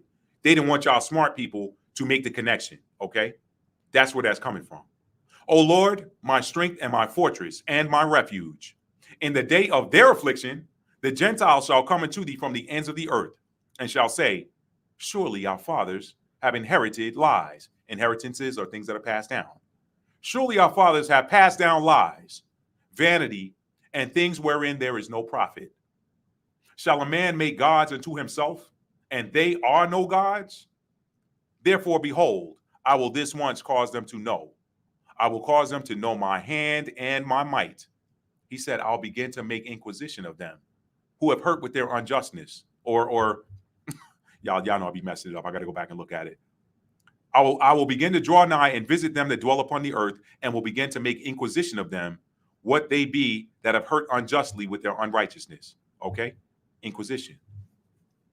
Therefore, behold, I will this once, verse 21. Therefore, behold, I will this once cause them to know. I will cause them to know my hand and my might. It's a smackdown coming down from the realm of the divine. All right? It's a smackdown coming down. Saturn, karma, is about to go, it's stationing, it's moving retrograde. I think it's going to be officially stationed retrograde in 2 days on July the 29th. And it's going to be there for like, what, a half a year or something like that? For the rest of the year, it's going to be retrograde or something like that, 180 days, something like that. So that's like 6 months. So Saturn, the planet of karma, is about to go retrograde here in the sign of Pisces. It's coming back around. Introspection. I will make inquisition of them, what they be that have hurt with their unrighteousness. All right? When the affliction of Zion have been fulfilled. What did the scripture say in Luke 21:24? Until the times of the Gentiles have been fulfilled. Look at the paradox. Over here it says, when the affliction of Zion shall be fulfilled. So Zion was afflicted. They were down here. Zion was afflicted. Okay? The Gentiles were here. Now he said, when the affliction of Zion should be fulfilled. When the times of the Gentiles be fulfilled. What did I just tell y'all? This stuff moves and ebbs and flows. It's time's up for some wicked people on this planet. Time's up. Potentially killing some children for a narrative that will allow you to grab some more land. That's ultimately what it's about, right? I mean, because if you weren't bothering nobody, it wouldn't be no fighting going on over there. If you weren't bothering anybody, they let you dwell peacefully there up until 1940. Now, I know there was a few skirmishes here and there, but why? That pilgrimage started back at the end of the like around the time of the end of the Civil War, American Civil War. That's peculiar too. Is it conceivable perhaps that somebody knew who somebody was that was on the slave plantations in the United States and feared that because they know who they are, they might try to return home? I'm just saying. Y'all got to start rolling the clock back and putting this stuff together. All right? Verse 21 again, therefore, behold, I will this once cause them to know. I will cause them to know my hand and my might, and they shall know that my name is, it ain't the Lord, because that's the title, okay? They'll know that my name is Yahuwah, Yahweh, however you want to pronounce that. YHWH, okay? They're going to know my name. They're going to know my name. All right? This ain't the typical run-of-the-mill Christian doctrine. I told you I'm not a Christian. I'm a spiritual being having a human experience, okay? And when I will begin to make, verse 19, I will begin to make inquisition of them, what they be that have hurt unjustly with their unrighteousness, and when the affliction of Zion shall be fulfilled. Since I'm in here, I'm gonna go here. Luke, y'all know I got to look at a little scripture before we go. Luke 21 and 24. And they shall fall by the edge of the sword and shall be led away captive into all nations, and Jerusalem, the people and the place, shall be trodden down of the Gentiles until the times of the Gentiles be fulfilled. What do y'all think? Let me read some comments. Here. Loretta said, America's up to, I read that one. She said, I felt like this for a minute. Bernadette said, I also feel like my life is about to come full circle. Bernadette, it's happening. I'm telling you. Bernadette, y'all tell me in the comments if I'm not by myself in this. Does it not feel like a lot of us are coming through the desert and we're finally arriving at the oasis? Does it not feel like a lot of us have come through, gone over an icy mountain with windswept, snow, ice, blizzard, and coming down into the valley finally? Like, man, we finally coming out of the tunnel. I ain't talking about a light at the end of the tunnel. We finally come out of the tunnel. I can't be by myself, y'all. I know that I'm talking to people. A lot of people are saying, man, I feel like the heaviness is finally lifted. I can't be by myself. Let's see. Tora Girl said, I feel like a lot is coming after us, and it's a last-minute grab before the flip. The flip is here. It's too late. Tora Girl said, Matt, I have to thank you because I've been feeding on your last teaching. The kingdom is within. It sure is. It's like something switched inside of me. All praises to the Most High. I'm just a messenger. So thank you for sharing that, Tora Girl. I'm just a messenger. By your saying that, you telling the Most High that the wine is good. I'm just the pitcher that he pours the wine in and pours it out of, okay? So thank you for sharing that. Rick said, I put my faith in no man. I put my faith in the Most High. Amen to that. What's up, Hotshot? What's up, Hotshot? We wrapping up, but thank you for joining. Let's see. Rick said, great teaching, my brother. All praise to the Most High. Thank you, Rick. I appreciate you. Tora Girl said, I was reading Obadiah today. It's showing what's going to happen to Edom. It's looking like that's going to be the end karma result. Loretta said, all praises to the Most High. Y'all, listen, I'm about to wrap up. For those of y'all that have not seen it, I want y'all to take a look at this in your spare time.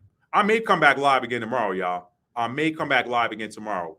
Let me close this app down because I got something else I'm going to talk about. This has a little bit of a preview, y'all, and I'm going to wrap up. I watched a couple that I love watching.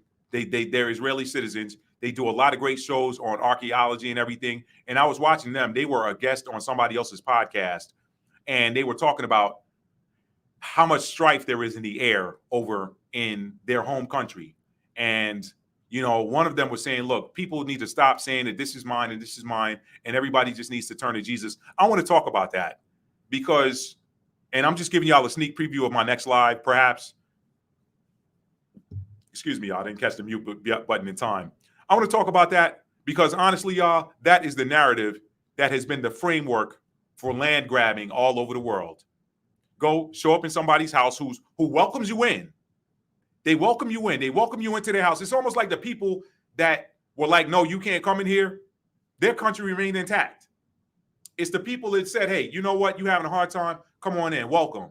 It's like you end up giving them Jesus and taking their land and then getting mad at them when the generations later, they wake up to the okie doke and they're like, nah, we ain't having it. And they're like, everybody just needs to turn to Jesus. Look, that's the framework that they built around. That's the framework that Christianity is built around. And that is why Christianity is being gutted. But who gutting it? The Most High gutting it. The Most High is gutting it. I'm going to talk about that tomorrow, y'all. I had some other stuff I wanted to talk about, but I told y'all I wasn't going to keep y'all long tonight. So Rick said Esau will not be able to hide, nor his family, nor his neighbors, and he will be no more. Exactly. Go read the 9th chapter of Amos. People are building bunkers and stuff. He's like, nah. They forget that earth, you build your bunker into earth, and earth is an element. Earth is an element. All right. We're going to talk about that. God, I might go live tomorrow. If I don't go live Sunday, today is, for those of y'all that are watching this, today is July 27th, Saturday, July 27th. If I don't go live on the 28th, then I'll go live on the 29th, y'all. But yeah, it's time's up. It's time's up. So all of this stuff that you're seeing, this is what has to happen, because the prophecies, the last remaining ones, have to be fulfilled. Daniel chapter 2 is moving right now. But the beauty that I'm seeing in the earth right now, where some are seeing death, destruction, and dismay, and this is not being literal with regards to what's happening to anybody in the planet. This is not to take light of, or I'm not talking about that. I'm talking about the people who live in freedom, but they're seeing the earth go cold and dark, and they're waiting either for a rapture, they're waiting for a guy in a white robe to come out of the sky with a long beard and some leather flip-flops to come and rapture them, or the other ones that are waiting for a politician to come and save everybody. That ain't written. That politician thing ain't written. And the rapture, I did a video on the rapture. A lot of people don't even know what that means. They're looking for something that the church has fabricated with their videos, with the movie series like Left Behind and all of that stuff. It's not going to look like that. It's not. Oh, you're going to see some people not here. Just like when the Egyptians woke up and were like, hey, where them workers at that we had? Where them workers at that we had? Okay, that death angel done gone through the land while they're grieving and moaning. And Pharaoh like, man, look, y'all get out. Y'all get out of here. Y'all get out of here. I should have let y'all go before. My ego got the best of me. Y'all get up out of here. Y'all get up out of here. Go, go, go. Bye. Days later, they're like, wait a minute, who gonna do all this work? We used to them doing it. Who gonna do all of this work? That happened before, it's gonna happen again. It happened before, it's gonna happen again. I'm gonna show you. I'm gonna show you where. I'm gonna show you where. It happened before, it's gonna happen again. The problem is the church establishment has sold a bunch of identity lies and prophecy lies, and the lies are now being uncovered. And I told y'all, karma ain't waiting for nobody. Karma's paying what you do. If you've been planting good seed, you about to eat good for a very long time. And I ain't talking about this physical body, because these physical bodies are being upgraded, believe it or not. A lot of y'all that are super tired right now, you don't know why you're tired. You know why you drained all the time. There's no reason for you to be drained, because you went to bed early, you got up, you felt good, you ate breakfast if you eat breakfast. Some of us do the intermittent fasting thing. But there is really no explanation for how tired you are. That's DNA upgrades. Your DNA is being upgraded. That's why you're tired. It's like kids. Those of you who are parents, moms and dads. You know, your kid wakes up, the kid go to bed tired. They might sleep a little bit longer than normal. They get up out of the bed the next day. The voice box is dropped if it's a boy. Or they're a little bit taller. You're like, wait a minute, you sprouted overnight. It's happening. These bodies are changing. A lot of us are aging backwards. A lot of us don't look our age. I had a guy mistake me the other day for about, now I didn't have all of this. I was a little bit cleaner, but I had him mistake me for 38. Really? What you trying to get? I ain't got no money to give you, bro. Sorry. I appreciate that. But yeah, a lot of y'all are aging backwards. And on the flip side, some people's age, they're accelerating in their age. You like, you what? You're younger than me. How you look like my dad or my mom? Ain't making fun of nobody. I'm telling y'all what's happening energetically. I'm telling you what the sun is doing. I'm telling you what's happening with these DNA activations. This stuff is real. They didn't want you to know that. A lot of this DNA was supposed to get switched off with the medication that was offered in 2021. That's why you had a software guy involved with that. For the longest time, it perplexed me. I said, why in the hell is a software guy involved in something that's supposed to be medical? Now it makes sense. Now it makes sense. Well, the DNA is the software of the human life. It's the software of the body. Now you know. Now you know. A lot of that DNA was supposed to get switched off so that some folk couldn't get these upgrades. Didn't matter. Didn't matter. God's will is always done. All right? Let me show y'all this. We're going to get up out of here. All right? This is why. It happened in ancient Egypt. It's going to happen again. Here we go. Here we go. Here we go. Here we go. Y'all know I can't do this without doing a little bit of scripture. I apologize, y'all. I'm supposed to be off here already, but I'm going to show this. I'm going to show this. I told y'all it happened before. It's going to happen again. It's happening. The wheel is turning. That barge is turning around. A barge don't turn quick, But when it's turned, it has turned, okay? Jeremiah 30:7. I'm just skipping to the front here. Alas, for that day is great, so that none is like it. It is even the time of Jacob's troubles. Who's Jacob? This is why you got to know. This is why you got to know. They've been telling y'all for the longest who Jacob was, and it wasn't. They've been telling y'all for the longest who Jacob was, and it wasn't. That wasn't Jacob. That was the imposter. The real Jacob, y'all about to be shown. I told y'all, man, when this banking system, when this worldwide economic system collapses, and it's going to, go read Daniel chapter 2. When there's no more money, y'all gonna find out who the real royals are. I ain't talking about no royals that are propped up with made up money. When that's gone, the real royals gonna stand up. It's gonna be a whole lot of people in shock. All right. Jeremiah 30:7, one more time for the road. Alas, for that day is great, so that none is like it. It is even the time of Jacob's trouble, but he shall be saved out of it. For it shall come to pass in that day, saith the Lord of hosts, that I will break his yoke from off thy neck. Host, heavenly hosts. Okay? For those of y'all that think planetary watching and all of that stuff is evil, those are called heavenly hosts as well. When you know, you know. What's the Lord of hosts, the ruler of them all? He puts these things into motion. He's ultimately responsible for the energies that are hitting this planet. Okay? Some of y'all ain't ready for that. For it shall come to pass, verse 8, in that day, saith the Lord of hosts, that I will break his yoke from off thy neck, and will burst thy bonds, and strangers shall no more serve themselves of him. Who? Jacob. What did I tell y'all? A couple of days after the ancient Egyptians were mourning the death angel coming through, and it was time for them to do some work that they hadn't had to do for a century, 2 centuries or whatever. They were like, hey, wait a minute, where's our help? They were gone. All right? So y'all can take that part of the left behind thing, but it ain't going to be about Christians got raptured away. No, that ain't who leaving. That ain't who leaving. He moving Jacob out of the way before he dropped the hammer. I know that scares a lot of people watching, okay? But if you righteous, you ain't got to worry about that. Because he said he going to make inquisition. He going to visit them that dwell upon the earth. Everybody dwelling here. And he going to make inquisition and find out who've been harming unjustly with their unrighteousness. So don't worry about the Jacob part, because if you're righteous, you're still good to go. You're still good to go. This is why it's some unrighteous Jacob. Yeah, it's a whole lot of unrighteous Jacob. It was unrighteous Jacob then. It's unrighteous Jacob now. Jezebel, King Ahab. It's always been some unrighteous Jacob. Y'all don't get it twisted. Don't get it twisted. Go ahead and wake up. Go ahead and wake all the way up. Yeah, wake up. It's time to wake up. Go ahead and wake all the way up. All right. For it shall come to pass in that day, saith the Lord of hosts, that I will break his yoke from off thy neck and will burst thy bonds, and strangers, people who ain't him, shall no more serve themselves of him. That means we're going to be perpetually off work. All right. But they shall serve the Lord their God, and David, which is a title. It's not just a name, it's a title. Dawad, he who connects 2 houses. You got 2 houses, right? Israel and Judah. Okay. All right. 2 houses. Da is the door of a tent. Da is the door of a tent. Wa is the tent peg. It holds them together. Da, wa, da. David. All right. The V sound was introduced by the Europeans. That was wa before. Okay. But they shall serve Dawad, their king, whom I will raise up unto them. So he gonna select somebody and be like, all right, I'm gonna appoint you the new ruler, righteous ruler over them. I ain't gonna do it. I'm gonna appoint them. I'm gonna show you what that looks like in a minute.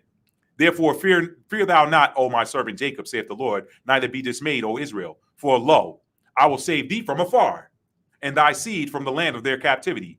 And Jacob shall return and shall be in rest, and be quiet, and none shall make him afraid. If that's Jacob over there now, who just came over here and was fussing and cussing at the U.S. Congress, if that's Jacob, is their land quiet? Are they at rest? Or are they asking for help? Oh, I was just asking for a friend. My bad. I was just asking for a friend. That was verse 10. Y'all go read it yourself. Verse 11. For I am with thee, saith the Lord, to save thee. Though I make a full end of all nations where I've scattered you. Ruh-roh. I will make inquisition of them. I will begin to visit them that dwell upon the earth. 2nd Ezra chapter 6. Oh, we back in Jeremiah chapter 30. I told y'all this stuff's connected, but they took certain key pieces out of the canon and told you it didn't belong in there.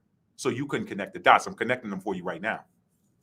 For I am with thee, saith the Lord, to save thee, though I will make a full end of all nations where I've scattered you. What president coming to save you if he said, I'm coming to make a full end of all the nations where I scattered you? But yet will I not make a full end of you? Do the math. If he going to make a full end of all of the nations where he scattered you, but he's not going to make a full end of you, go back up here to verse 8. Okay, verse 7. He said it's the time of Jacob's trouble, but he shall be saved out of it. Come back down here to 11. Though I will make a full end of all nations where I've scattered you, I will not make a full end of you. But I will correct you in measure and will not leave you altogether unpunished. So all y'all unrighteous, all y'all sellouts that's out here selling your brother out for a morsel of bread, y'all gonna get corrected. He gonna twist and mold and put you back. You all right? You all right? He gonna put you back in shape. Probably ain't gonna feel good. Correction never does. I got my butt whooped when I was little. Yeah, a lot of people think I didn't. Yeah, I got whooped. I was a little bit too smart, so I thought I was too smart. My dad like, yeah, you smart. Your grades good. You think you can get slick and get away with stuff? I'm gonna break that out of you now, so you don't grow up with that weed in you. We're gonna pull that weed right now. That correction didn't feel good, but thank God I got it. I ain't never been in no trouble. Okay, ain't never been in trouble with the law. I ain't never been in no major trouble. You know, I may have, had some words with some college professors. I may have had some words with some skip level managers in corporate America telling them that they could do their job better and meant it. And they knew I was right.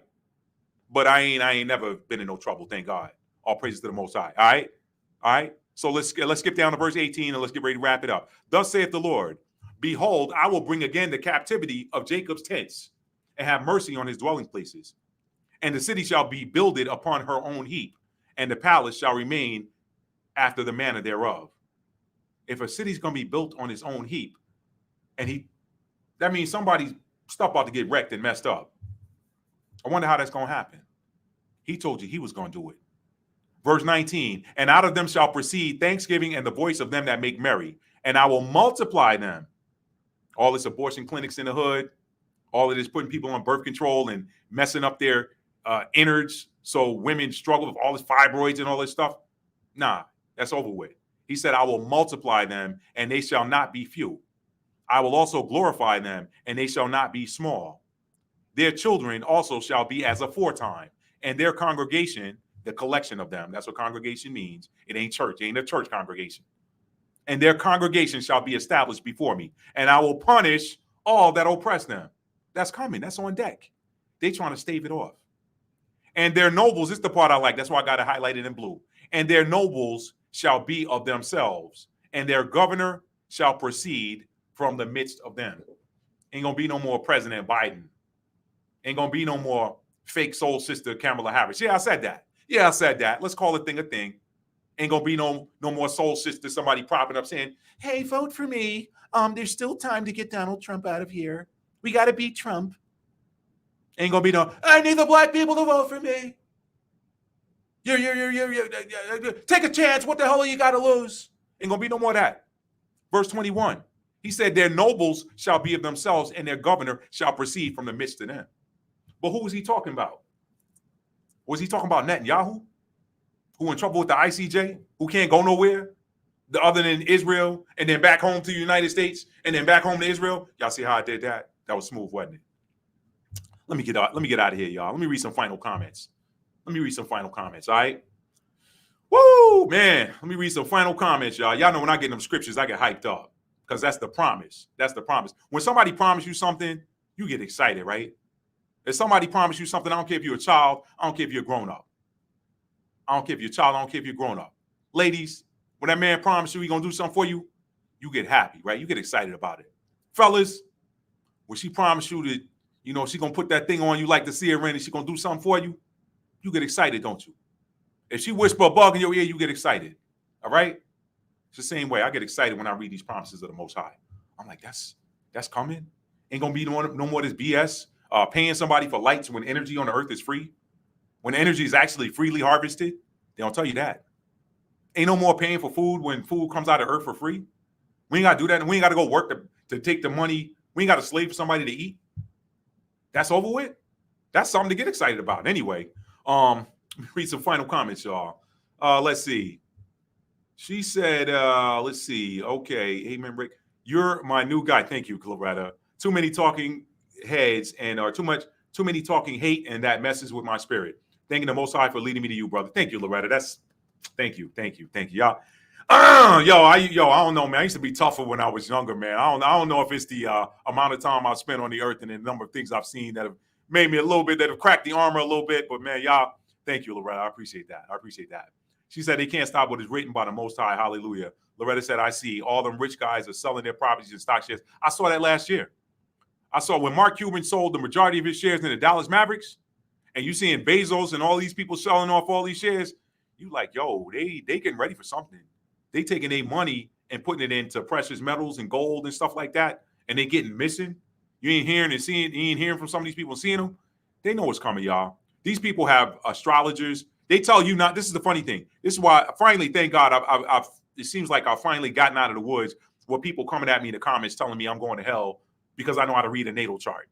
Or I'm going to hell because I got astrologers I follow and recommend. All right? Finally, these people that tell you not to do the stuff, they do it because it's information. And information and knowledge is power. But what did he say in Hosea 6:9? My people are destroyed for a lack of knowledge because you reject knowledge. All right? And when you reject knowledge, he said, I'm going to reject you and you'll be no priest to me. But he wasn't talking about no priests that officiate over no church service.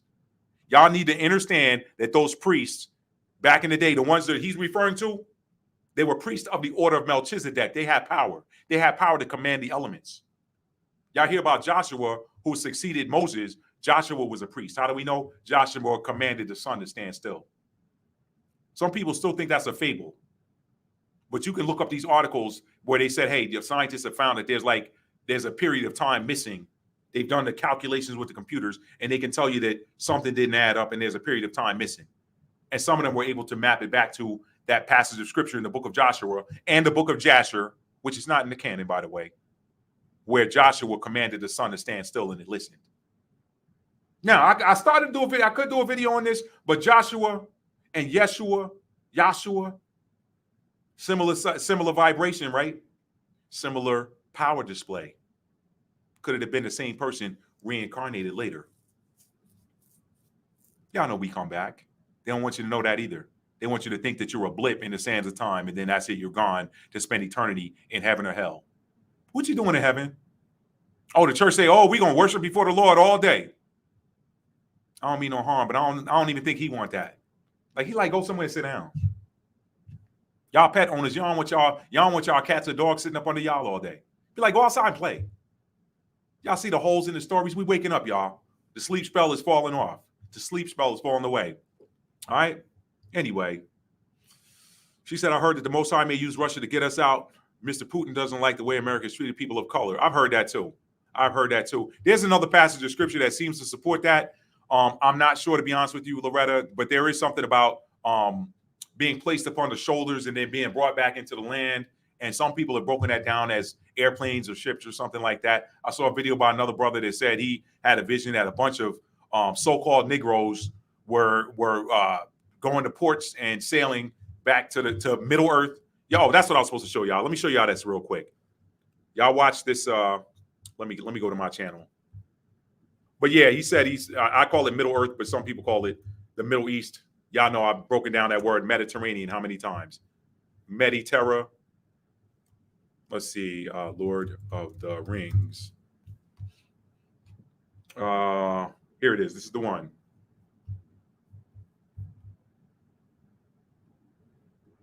Let me just skip forward here. He's been out. Okay. All right. Let me just share this to the screen so y'all can get a visual of what it looks like. I'm a visual guy, so I know sometimes visuals help. You can see the title for yourself. Some of y'all can take a screenshot and just screenshot this so you can search for this.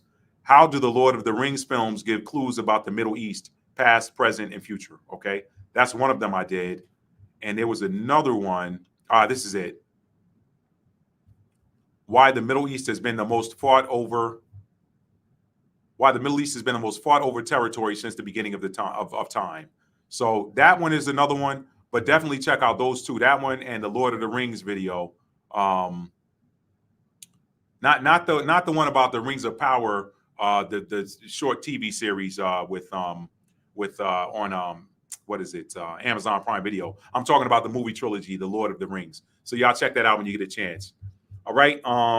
Yeah. So let me read some more comments here. We're gonna get out of here. I thank y'all for being here tonight. If you haven't done so already, please hit that like button on your way out. And if you care to, leave a comment underneath the video when this live is over. Let's see. And by the way, y'all help myself and content creators like me that provide this type of content by sharing the video with at least one person. YouTube does not like this type of truth coming out, and you can take 2 or 3 guesses as to why. Okay. But you can help beat that algorithm that like tries to deprioritize this type of content by sharing it with one person. Everybody watching this video right now knows one person, at least one person that would benefit from watching this or that would like to watch it. So please do. Please share it with at least one person. She said, I read that one. Uh-oh. Who are the people who were scattered? Uh-oh. I love it, Hot Shot. I love it. Loretta said in my Kendrick voice, he ain't like us. Rick said, he say they are blues or not. Oh, right. But the synagogue, I like how that was smooth, Rick. That was smooth. And Loretta said, I watched the new King Kong Godzilla movie. A lot of information. Really, Loretta. That's on my list, dog. Thank you. Y'all be putting me on to these movies and these TV shows, y'all. A lot of them I don't hear about till I come in here and y'all share them in the comments. So I didn't know about the Supercell on Netflix until y'all told me. So I appreciate y'all. I really do. Thank you. So family, that's all I got. Listen. Thank y'all for being here. If you're new to the channel, you like being entertained, educated, uplifted, inspired, don't hesitate. Hit that subscribe button and make sure that your notification bell is set to all so that you'll be notified when I upload new content and when I'm going live, okay? And then, again, hit the like button if you haven't done so already. And last but not least, y'all, I'm going to end this video like I end them all. Love is what's ruling in this world to come, y'all. So you might as well start practicing. Tell somebody you love them and mean it. Tell them. Just tell somebody, anybody, one person. Yo, man, I love you, man. Yo, girl, I love you, girl. I love you, sis. I love you, bro. Tell somebody you love them and then mean it. How do you mean it? You got to show it, okay? Love is a verb. It's a noun as well. But when we focus on the verb, the noun takes care of itself, all right? So tell somebody you love them. If you can't show them, at least tell them. Let me add that wrinkle in there. If you can't show them, just show them with your words, all right? If they're high vibrational, they're going to feel it, all right? And what I found is a lot of people who are low vibrational, they can't even lie and make you feel like they love you. Even if they say it, you're gonna know. All right. So just tell somebody you love them and mean it. All right. All right. I love you guys. She said shows all the portals. Thank you, Loretta. I'm gonna check that out. I got it on the list. King Kong Godzilla movie. All right. Y'all be well. Again, I may go live again tomorrow. I'm thinking about it. If I don't go live Sunday night, I will definitely go live on Monday because I do want to break down this narrative of that the church, I told y'all, there's an onslaught of low vibrational energy coming from the church establishment, trying to pull people back in with fear. Fear is not of God, okay? And the church ain't no church in the cosmos. I said this in a comment under another video today, another YouTuber's video. Ain't no churches in the cosmos. If the law of correspondence is real, as above, so below, well, guess what? Ain't no churches in the cosmos. So what you're seeing right now happen to the church, the implosion of the church, that's the Most High's doing. It's because the church has been created as a stumbling block for the Israelites. But guess what? Whoso diggeth the pit shall fall therein. So that same church is now tripping people up. Paul did that. Y'all watch my last video. I'm out, family. I love y'all. Peace. Bernadette said, thank you so much, Bernadette. And Hot Shot, thank y'all. Y'all have a great night. Peace, family.